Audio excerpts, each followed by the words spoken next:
New York City, 2008. A man named Niko Bellic comes off a 4-week-long boat trip to meet his cousin, hoping to build the American dream.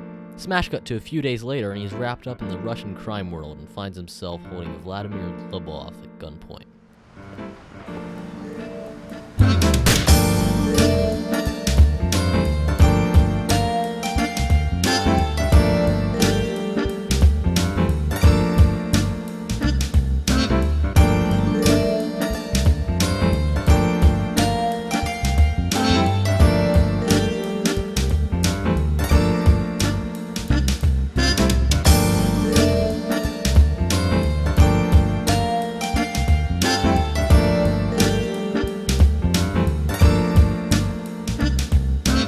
When people talk about the story of GTA games, they usually talk about the characters of GTA 5. I mean, it is the newest game.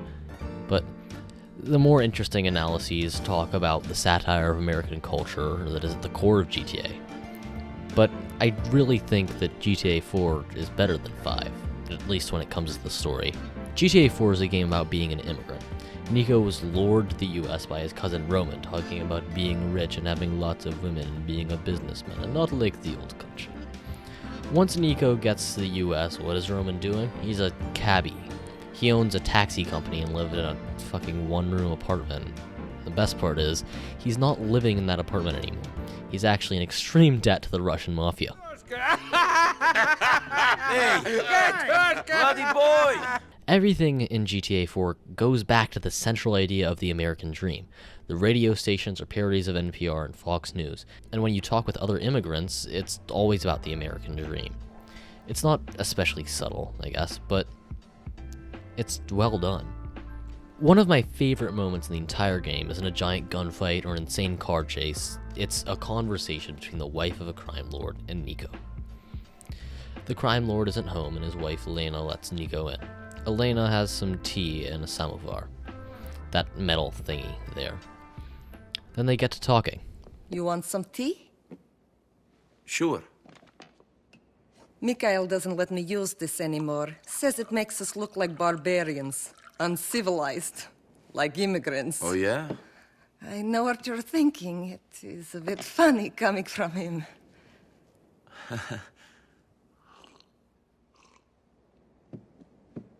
He did not used to be like this. When we were young, at home, he was beautiful. He was happy. He made me happy. But then something changed, years ago. I never quite knew what it was. So many years I wondered what it was, or what was wrong with me, that I did not see it in him. Or I changed him. Life is complicated. I never thought I'd live like this. No? When the war came, I did bad things. And after the war, I thought nothing of doing bad things. I killed people, smuggled people, sold people. And you don't worry about your soul?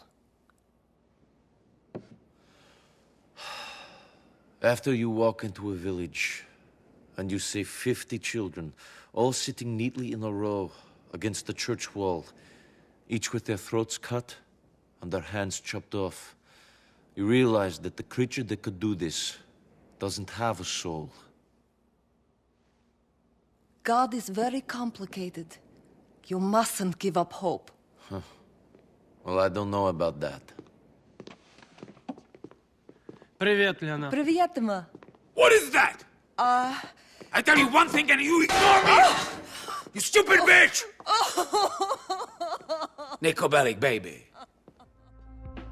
So Niko is jaded from war, yada yada yada, yeah. I mean, you've kind of seen it a lot, right? But, I mean, it is well done. But, I mean, we see immediately what he's talking about, though. He doesn't care, or at least isn't surprised, when Faustin acts how he does. Faustin is pretty much what Roman wants to be. He's rich and successful. He has a big house in the suburbs with a sports car that I always steal. But, he's just as jaded as Niko is. I agree. This fake idea of the American dream has just destroyed him because the way he's gotten to it is through crime, and it's just a really interesting parallel. So what GTA 4 shows is when someone comes to America because of the American dream, but like he already understands all the problems with it and even the concept of it. He didn't really want the American dream.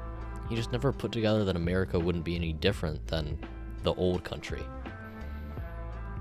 So I mean, yeah, that was kind of depressing.